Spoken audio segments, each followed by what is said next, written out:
So now we get to some strange things that come up in verse 25 and 26 that have been so twisted, and I want to make sure we cover them quite a bit here. He said, and also I gave them up to laws that were not good and right rulings by which they would not live. And I defiled them by their own gifts as they passed all their firstborn through the fire, so that I might stun them, so that they know that I am Yahweh. Now, there are those out there that I've seen with this Melchizedekian thing. And by the way, there's absolutely a beautiful teaching that I've shared pieces of with you about what it truly means to understand the Melchizedekian priesthood. But there are some teachings out there which are trying to take the book of Hebrews and a bunch of Paul's writings out of context and verses like this to say that what was given in Exodus after the golden calf, that all of that stuff was laws by which that were not good. Laws that were not good. Notice what's happening here. He said, I would disperse them among the Gentiles. Follow the context. I lifted my hand in an oath in those, saying to scatter them among the Gentiles, disperse them throughout the lands, because they did all these bad things, so that they would then be given up to laws that are not good. Go do whatever you want. Those are things that are not good. I release you to do whatever foolishness you want to do. I gave them up. I said, here, I washed my hands. I gave them up. Go do your own foolishness and see how that goes for you. Because you can't say that anything that Yahweh said was right is ever wrong. That goes against what Yahweh says. Yahweh doesn't change. I am Yahweh, I change not. So he didn't give them up and give them laws that were not good and right rulings by which they would not live. No. He said, I'm going to allow you to just do whatever you want. You can't live by that stuff. It doesn't bring life. It's not good stuff. You think it's good. It appears good. But you know what? There's a way that seems right to a man. The way leads to death. That's what he said here. So he says, I let them lead their own way, and that way doesn't lead to life. It leads to death. He says, and I defiled them by their own gifts. In other words, he said, and I allowed them to be. Basically, when he says I defile, he says, I allow or cause. So he says, I allowed them to be defiled by their own gifts and allowed them to pass their children through the fire so that I could wake them up. In other words, let them actually go. And how many times has this happened to you, or you've done this with your own children, where your parent finally says, fine, do it your way. We'll see how that works. And allowed you to do some foolish thing and suffer a consequence so that you would be stunned or shocked to reality to come back and say, okay, I'm so sorry. I was so wrong. That's what Yahweh's talking about here in verse 25 and 26. Let's back that up a little bit by going to Psalm 81. Okay, Tehillim 81. And in verse 12. He says, so I gave them over to their own stubborn heart to walk in their own counsels. Okay, look at the context, by the way. He said, let's see, we'll go up to verse 8. Hear, O my people, let me warn you, O Yisrael, if you would not listen to me. Let there be no strange mighty one among you, and do not bow down to a foreign mighty one. I am Yahweh your Elohim, who brought you out of the land of Egypt. Open your mouth wide, and I will fill it. But my people did not listen to my voice, and Israel would not submit to me. So, is this the same wording that we just read in Ezekiel? But now you get more clarity. He says, so I gave them up to their own stubborn heart. That's what he's talking about in verse 25. Not laws he created that weren't good for you. Oh, but there are people out there that will teach that he actually made laws that were no good. I gave them laws that were no good. Really? I'm sorry, but now he doesn't do anything that is no good. He says, I gave them over to their own stubborn heart to walk in their own counsels, and we know that our own counsels often lead to no good. We have no problem believing that we can lead to no good. He doesn't lead to no good.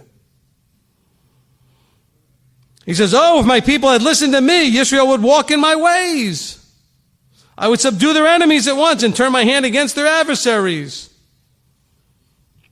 Romans chapter 1. You see, here a little, there a little. You can't just read that line in Ezekiel and not wonder where else is he talking about the same thing.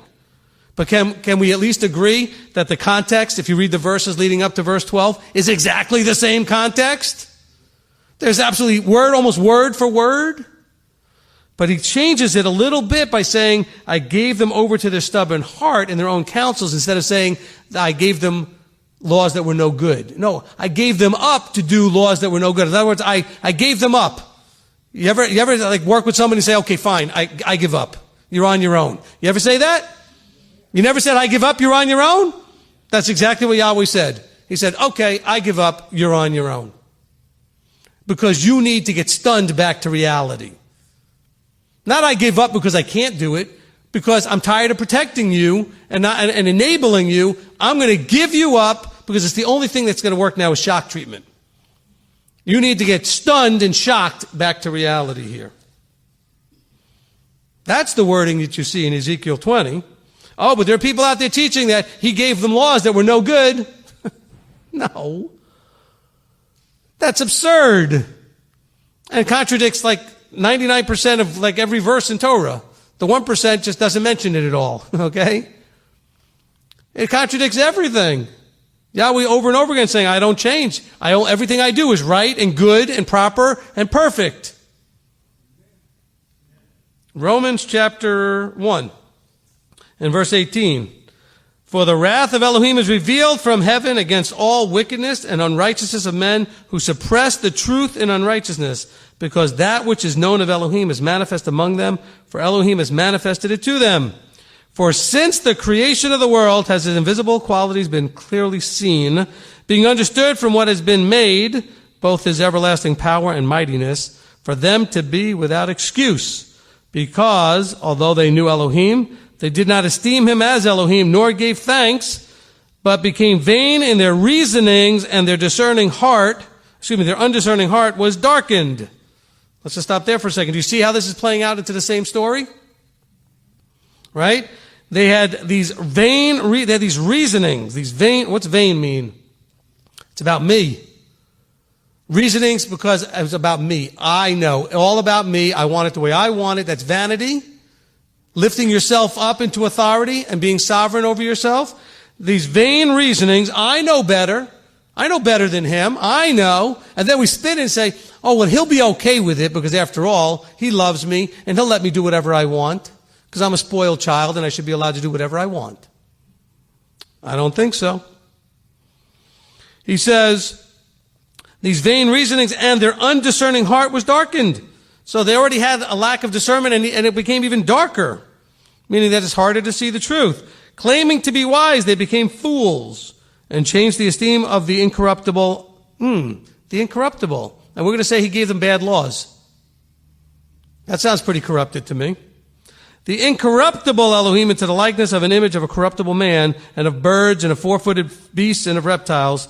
Therefore, again, now you see how this is connecting their heart issue and their discernment issue and their reasonings issue to something that sounds like idolatry, right? Images that were made. The same linkage in Ezekiel.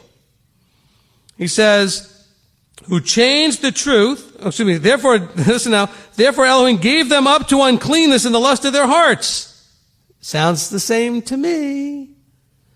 He gave them up to uncleanness in the lust of their hearts, to disrespect their bodies among themselves, who changed the truth of Elohim into falsehood and worshipped and served what was created rather than the Creator, who is blessed forever and ever. Amen.